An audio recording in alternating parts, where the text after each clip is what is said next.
Your kids could get free or low-cost health coverage from Medicaid or CHIP. Even if you've applied before, they may be eligible now. Kids up to age 19 are covered for checkups, vaccines, dentist visits, hospital care, and more. And if they already have Medicaid or CHIP, remember to renew every year. Visit insurekidsnow.gov or call 877-KIDS-NOW. Paid for by the U.S. Department of Health and Human Services. This is the story of the one. As a maintenance supervisor at a manufacturing facility, he knows keeping the line up and running is a top priority. That's why he chooses Grainger. Because when a drive belt gets damaged, Grainger makes it easy to find the exact specs for the replacement product he needs. And next day delivery helps ensure he'll have everything in place and running like clockwork. Call 1-800-GRAINGER, click Grainger.com, or just stop by. Grainger, for the ones who get it done. This is the story of the one. As a custodial supervisor at a high school, he knows that during cold and flu season, germs spread fast. It's why he partners with Grainger to stay fully stocked on the products and supplies he needs, from tissues to disinfectants to floor scrubbers. All so that he can help students, staff, and teachers stay healthy and focused. Call 1-800-GRAINGER, click Grainger.com, or just stop by. Grainger, for the ones who get it done. It's KFI AM 640, and you're listening to The Conway Show on demand on the iHeartRadio app. KFI AM 640, it's The Conway Show. Mark Thompson's rolled in. Thank you very much, everybody. Well, please be seated. Oh, my goodness. It's overwhelming. Well, we've got breaking news coming out of the ports. That's not good. Yeah, stuff is dropping into the ocean, Tim.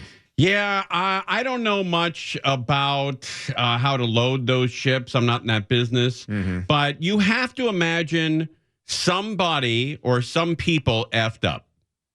You think? Yes. Yeah. 100%. Somebody screwed up, and somebody's going to pay for it, because this isn't government work. Right. This is private industry, where if you F up, you pay a price. Well, the way in which these things are generally loaded is actually done largely by robots and automation. Have you seen? You've been down to the port and seen it. It's amazing.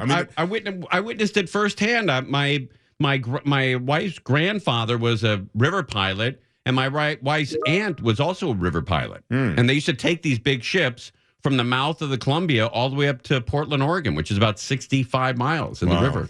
Yeah. And so I've seen these ships in action, and it's dangerous work. The loading and unloading is done in a very methodical way. And as I say, there's almost a routine, fully mechanized way in which it's done. So this is going to be very interesting to know what's behind this problem. I mean, how many containers fell into the water? They're still falling. I mean, they're going to be falling for quite some time, because now you can't pick one up without disturbing the other one. Oh, sure. And it's going to be a mess. It's like a big Jenga game there. And this is all the Temu stuff that we all order, from China. And it all gets here for Christmas. This is all Christmas stuff, Halloween stuff. Oh, man. It's all in the water. Tim, you know your ship. Thank you. Thank you very much. Bellio's been, she texted me that right this morning when that happened. She goes, I can't wait to use that on the air. I won't work this into the show. Thank you. You got it, Bellio. I thought it was great. I thought it went really well. Thanks. Yeah.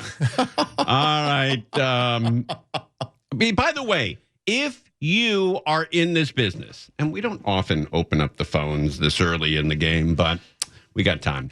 If you're in the shipping business, you work on those ships, you're in the, what do they call those, longshoremen business? Sure. And you know anything about who effed up here and how these ships are loaded, how do they take care of it? Because for people just tuning in, there was a ship that they were offloading from China, and it shifted, and a lot of these crates that weigh 8,000 pounds empty, they weigh 8,000 pounds, are now falling like dominoes into the ocean and onto the dock. So if you know anything about this, I know you're busy right now trying to figure out how to solve this puzzle, but if you work on the ships, you're a longshoreman, you're a captain, you're a deckhand, you work on one of the tugboats, I don't know, you're a pilot, whatever you are. If you know this business, you phone us up right now. It's your duty. You're on call right now to phone us up and tell us what happened. 1-800-520-1037. 800-520-1534. And Sam will open up the phones there. He's pretty good at that. 1-800-520-1534. If you're in this business, you have got the answers we're looking for, because I don't know anything about this. And I know that, your background, you probably know less than I do.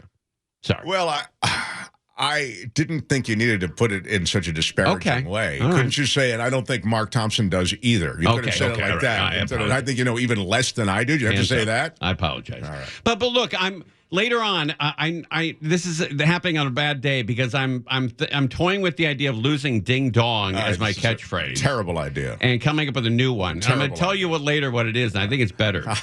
Ding dong is your signature. I know, but I think it's people gotten too relaxed with it, and there's no importance to it anymore. So I'm going to change it from ding dong. This reminds me of when HBO decided they were going to dump HBO. It was like the Tiffany gleaming brand of television, streaming television. They were going to go with Max. Right. And then Max. And then what happens? Year later, whatever they go back to HBO. They go, we're going to get HBO. But wouldn't that be great if Ernie Anderson was around and they did Max? Yes, then it would really Tonight on Max. He would be able to sell it. Hit me with that Max, man. All right, Port of Los Angeles, bad vibes, containers all over the place. Really fortunate that nobody was hurt here this morning, but what a fiasco here at the port. You can see cargo containers all over the place here, still dangling off the side of that Mississippi Madeira, a Portuguese registered cargo ship. You can see containers all around the ship. This happens all the time at sea, but very rarely does it happen in port. I just spoke with a worker here at the port just moments ago. He tells me he has worked at this port for 35 years, has never seen anything like this, but he did say that investigators are eyeing the possibility that there was a balancing issue with the ballast inside of that ship. The ship was listing at the time that those cargoes could go. This ship could have turned over. That's possible as well. How about that disaster? That could be months. That those cargo containers started to spill over and may very well be what caused this accident. Obviously, a major investigation underway here at the Port of Long Beach. You know what's interesting, Tim? I'm Chris Christie, ABC7. It's not a container problem. It seems like it's a ship problem, which I didn't realize. And what made the ship list to begin with? It's odd. Well, the ballast, they load water in and out of the hull of that ship to level it out, or I don't know. I think that's what's going on. But I guarantee you that every one of those containers is full coming from China. Right. And then when they unpack them, we send the empties at home back to China. Sure. So if these containers are going back to China, then they're probably empty, or they've got some American goods in there, but not a lot. I'm looking into this ballast thing right now. I saw one report a reporter showed that she pulled out 2 airline slippers that they will give you like on a plane. Oh, and that was apparently that was on at least one of the containers. Oh, well. As an example. An opportunity for Angel to, fill that void with her sandals. If all these Chinese sandals are there good Chinese sandals coming into the United States, or do you make better ones? Yes. I don't know if that is. We make better ones because. Oh, you make better ones. Okay. We're handcrafted here in the United States, right in Southern California. Right, and you'll take advantage of this, right? Oh yeah. I mean, the phone's already ringing. Is that right? Yeah. As soon as that first container went in, they got on the horn with you, huh? That's right, Kerplunk. Yeah. Hey, look, we had 4 billion sandals coming in. Can you help us out? All right. No problem. All right, let's talk to a guy named Rake. Is that his name? Yeah, Rake. Oh, boy. All right. He's got to be in this business.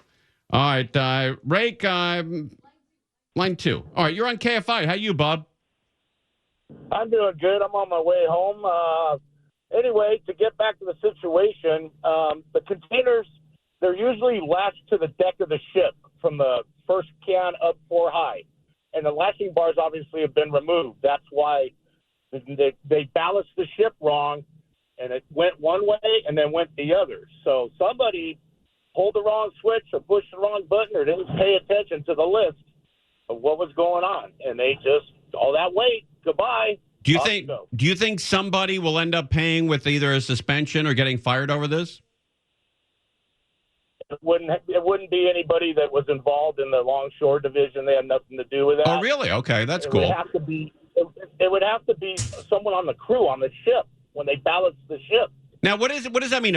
They're loading, putting water in the bottom of that ship to stabilize it? Yes, they compensate it when they discharge cargo off it or load back. They're constantly changing the ballast, like someone said, to keep the ship level. I did. I think I said that. Yeah, if we go back, it was me. If you go back and listen to it, I was the captain of the ship. I'd like to. I'm the captain now. No wonder it all fell off. How dare you, Rake? How dare you? I love my Rake. Rake, is that your real name? No, it's a nickname. A lot of people on the waterfront have nicknames. Oh, okay. All right. That's a cool nickname, right? How long you been? Are you a longshoreman? Yes, I've been down there almost 30 years. When do you retire? I'm still working. I'm gonna retire in February. Oh, okay, good for you. That's terrific. Take that big fat pension check and head out of California, huh? I already have. Yeah. I got my place in Arizona, 72-acre ranch. I'm ready to go. Wow. When He's is he got life retiring? made. Bella, When does that pension kick in? Oh my God, she's like a pension hound. Anytime somebody calls and has a pension, she jumps in. How many acres again? 72 acres? 74. Sounds cute. 74 acres. Doesn't sound. It sounds funny, doesn't it?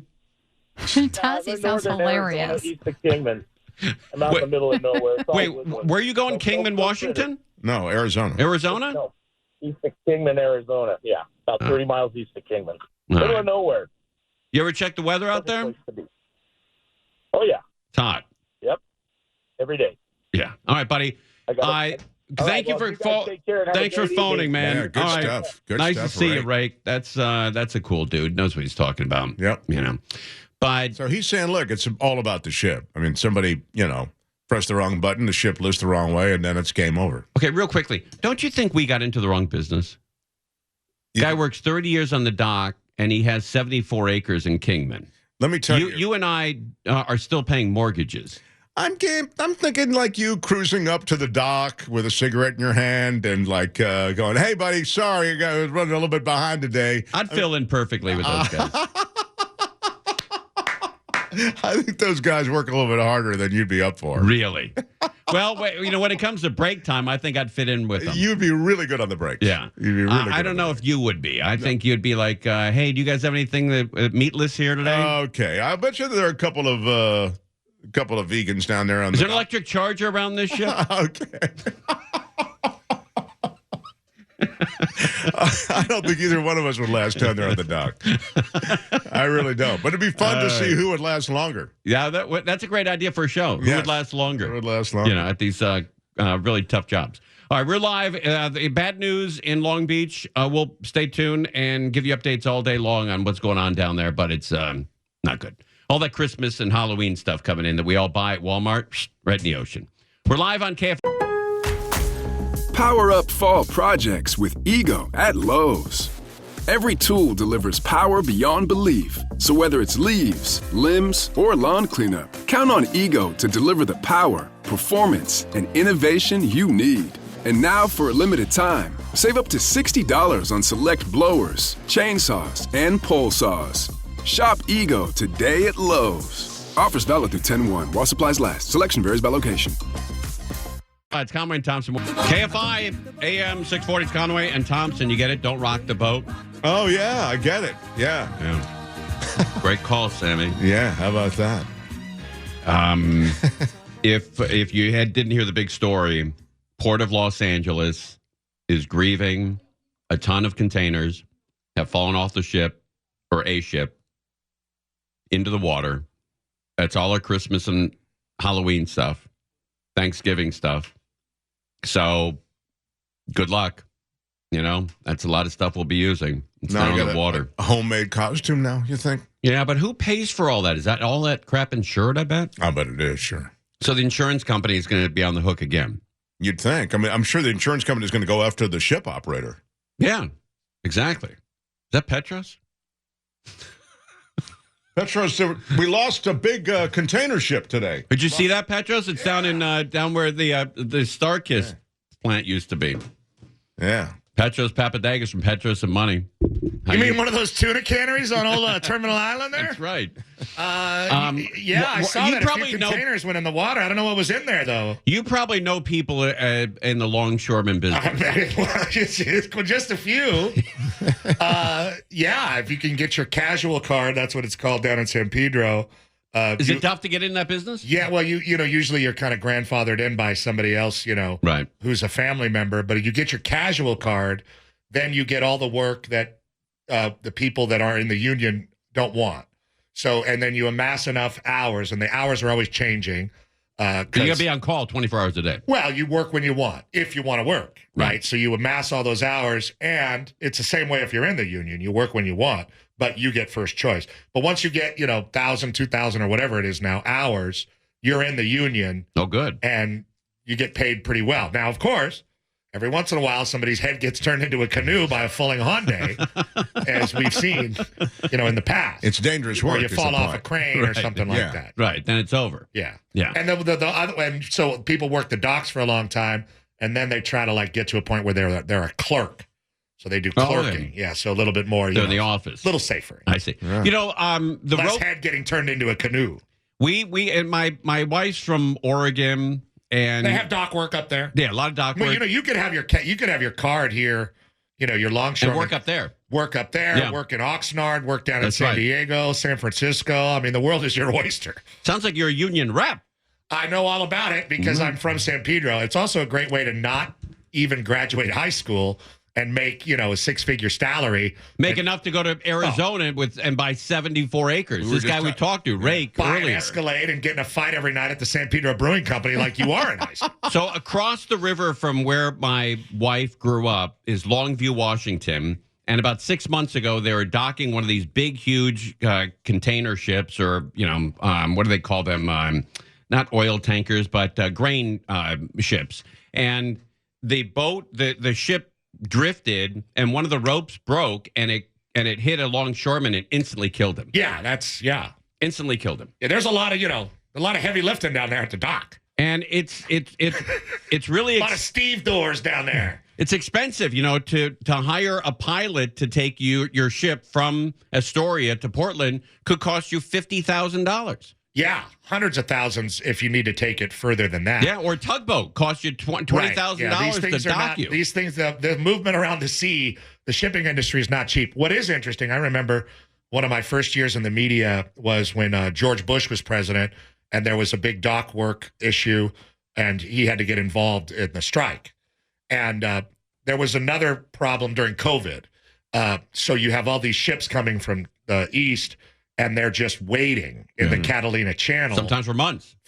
Yeah. And they're now living out there. And after a while, especially back in 02 or 01, whenever that was, it looked like a city. Yeah. When the sun went down, I mean, the ocean looked like a town. That's right. And it was just a bunch of sailors touching themselves, just really eager. Are they allowed to come on shore and visit? It really depends. But I'll never forget a Swedish drunk sailor, some kind of Norwegian guy, stumbled into the restaurant. He was huge. Years ago when I was a kid, and I watched my father wrestle him out of the front door, pull him around the corner, and was punching him hard, and he wasn't going down. Wow. So my Uncle Tom grabbed the frying pan and ran down Center Street, and like a Street Fighter move, jumped up and then bonked him right over the head, bong, with the pan, and we deposited his he knocked him out, and we put him in the dumpster. And then they told me, go check the dumpster to see if that guy's still in there. Right. And then he was gone.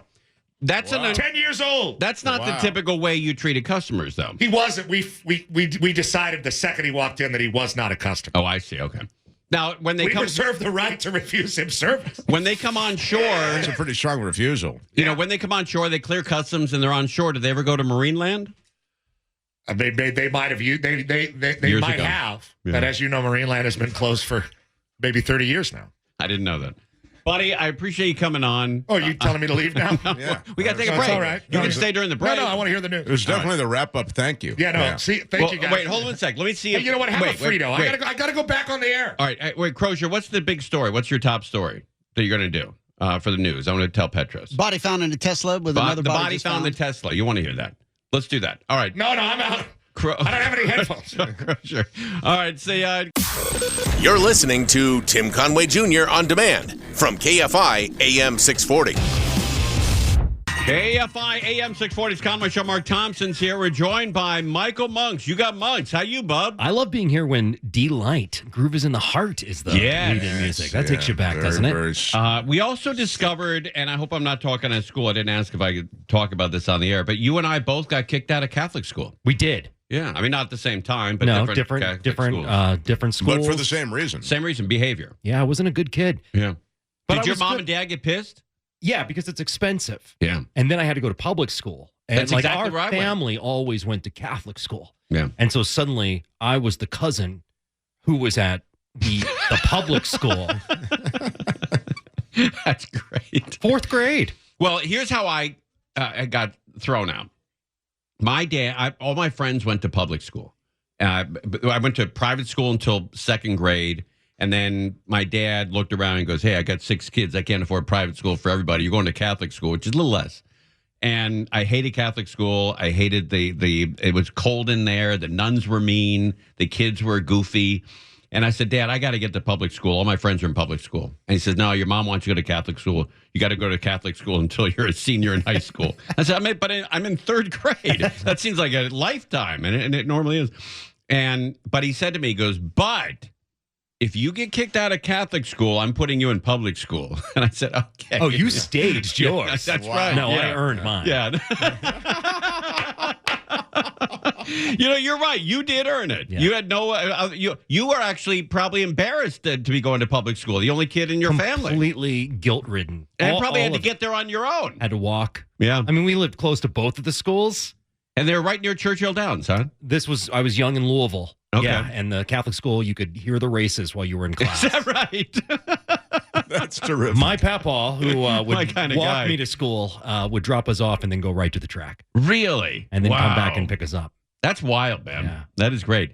I was talking to Mo Kelly because our dads had a couple of things in common. One is they love the racetrack.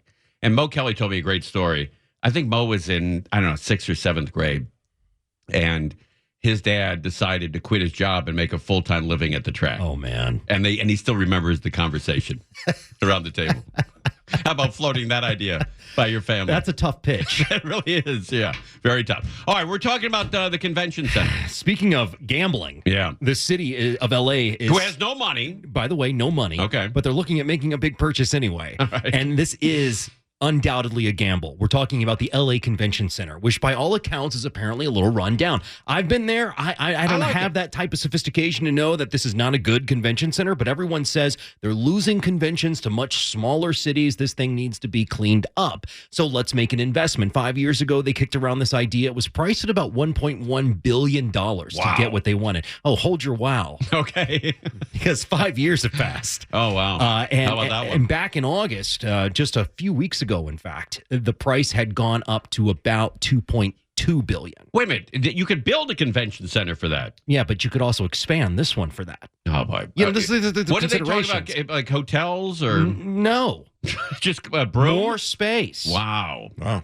What do they need more space for? I've never seen it full down there. Tim, the price went up since August 22nd, another $400 million. Wow. Somebody's getting We're at $2.7 billion. Now, there's a lot of factors here. One, the city is broke. It has no money. Right. They'd have to finance this over 30 years to the tune of annual debt service payments of over $200 million. And who's going to pay that? The people who live in the city of LA. The people who are already dealing with the cuts. Right. Okay. Secondly, it's supposed to host Olympic events, and not just any Olympic events. Gymnastics is there. That's like one of the marquee summer Olympic events. Right. So originally they wanted to do this really fast because they thought they'd get the whole project finished before the Olympics come to town. It'd be a state-of-the-art convention center in downtown LA. They don't think they can do that, but they think they can do it in phases, with the first phase being done before the Olympics come, but they have to start at the end of this month. They need a decision now. Oh, wow. Okay. Now, do they need the decision on the entire 2.7 million or billion? They went to the budget committee today, they being the city administrator who's kind of been pushing for this, even though he concedes all of these challenges. He says, we need to know if you want to go forward by the end of this month, or we should just pull the plug entirely. The budget committee today said, why don't we meet again next week and talk more about this? So they did not decide one way or the other yet. The other bad part about this thing is the projections for revenue. They've said, look, we think we can bring in about $60+ million a year off digital advertising. Some of the signs will face the highway. That's a pretty penny. We'll have some also facing outward into the city. Right. Apparently, there's a piece of state legislation that would allow for that, but it's not expected to be signed. So now the revenue projections are down to just $27 million a year. So it's bringing in less money. It's costing more money. And they don't know, by the way, if they can even get it done in time for the Olympics. So it could end up being a construction zone before the gymnasts show up. You know, those digital billboards, they took those away in L.A. and they passed legislation saying they're illegal. But you see them in Commerce, you see them in these small little towns, Southgate, because they have their own local laws. West Hollywood. In West Hollywood, yeah. But those digital billboards are a gold mine, and they're right. They could make $60 million a year just on those digital billboards.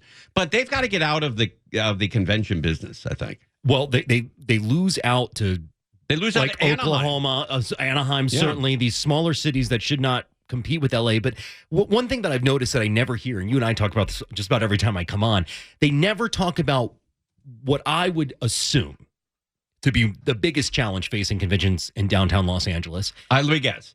It's either the homeless or parking. Well, it's downtown Los Angeles. That's the biggest challenge to downtown LA convention center. Because if you're flying out here from Kansas City and you're going to one of two conventions, one's in downtown LA where there's homeless and crime and filth and no parking, and the other one's at Anaheim across from Disneyland and everything's clean, you go to Anaheim. Or even Long Beach. You know, the convention center there in Long Beach, you've got the the pier there, right. You've got all the shopping, the aquariums. It looks like a place where conventions happen, whereas the convention center in LA, well, it's next to LA Live, which is a nice attraction.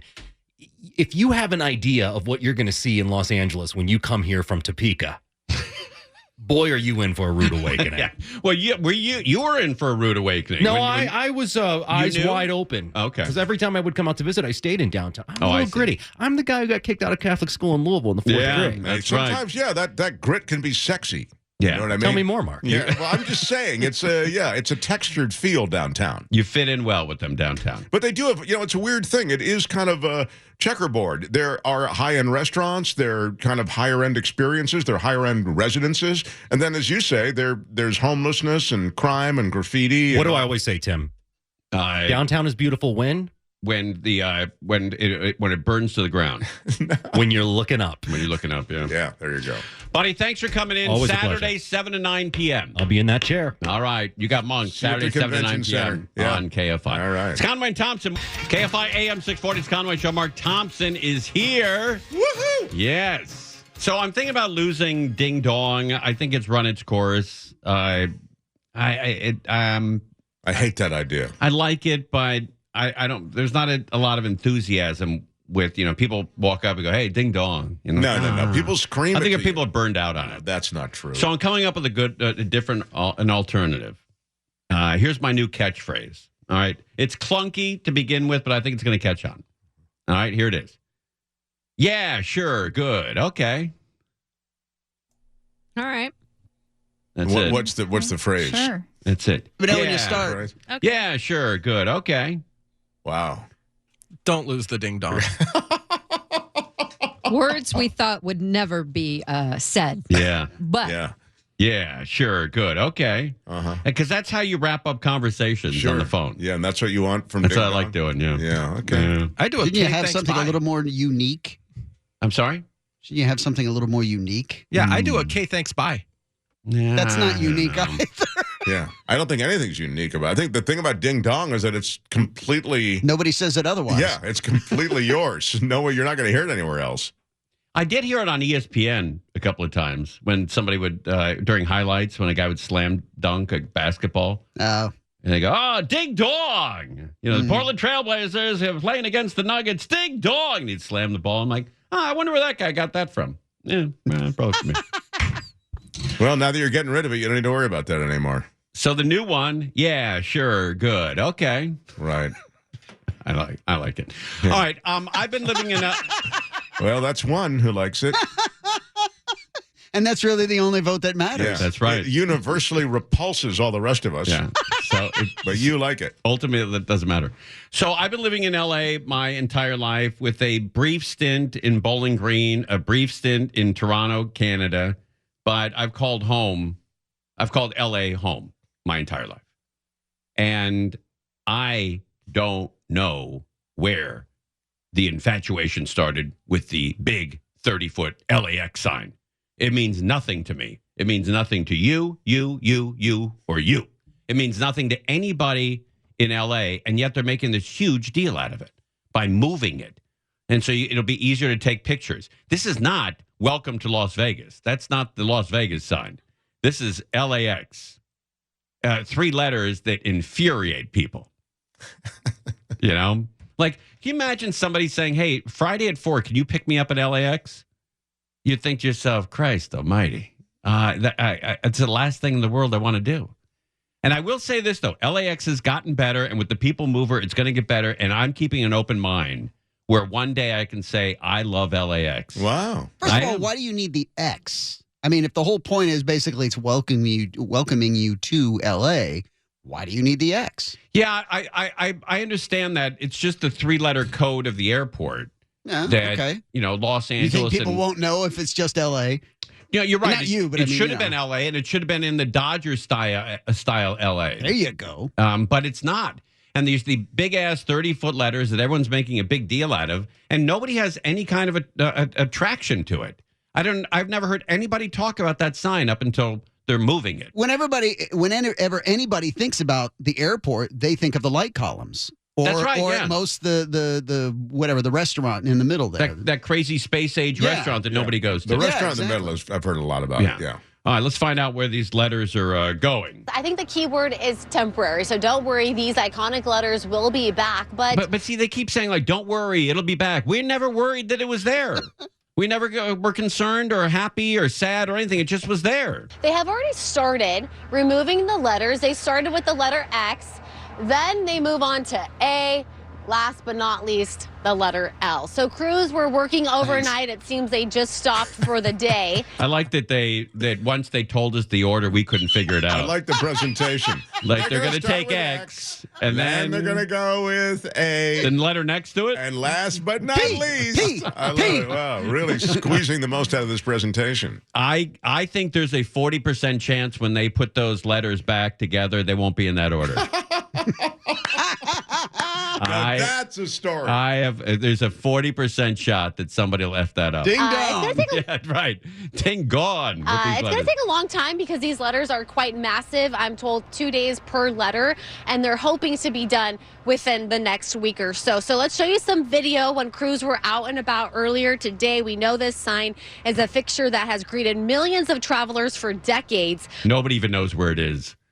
It's not. By the way, it's not a fixture that has greeted thousands of travelers because you don't see it unless you're coming into the airport. You don't see it when you're leaving. Right. You don't even get close to it. Is a fixture that has greeted millions of travelers for decades. That's not true. The letters will be stored nearby until they can be relocated and incorporated into new road designs. Now, you might be asking, what's the reason behind all of this? Well, what's the reason behind any of this is the better question. Now, you might be asking, what's the reason behind all of this? Well, major reconfigurations when it comes to the roads. Officials are working to separate airport traffic from local traffic on Sepulveda. It is a change that's expected to remove more than 500 vehicles from that stretch at any given time. Said to ease congestion significantly. The improvements will also bring enhanced pedestrian walkways, better signage, and more direct access to economy parking. There you go. All right. Well, Wait a story. minute. You know, those letters were causing more traffic for everybody. Yeah, because people they should have got rid of them from the beginning. The only thing that people in LA want is less traffic. Nobody cared about the letters to begin with? I'm with you, Sammy. I'm with you. I'm sorry. I hate traffic and I hate going to LAX. And if I find out that was preventing an extra lane so everybody can get through, that chaps my hide. Sam has when's Sammy's show starting? Sunday night. I like that. Sunday night, Sam has a show called Fresh Takes. Yeah, I love it. I love it when he gets cranked up. Or it should just be called Chaps My Hide. Yeah. That really chaps my hide. LAX and the traffic. All right. We're live on KFI AM 640. You're listening to Tim Conway Jr. On Demand from KFI AM 640.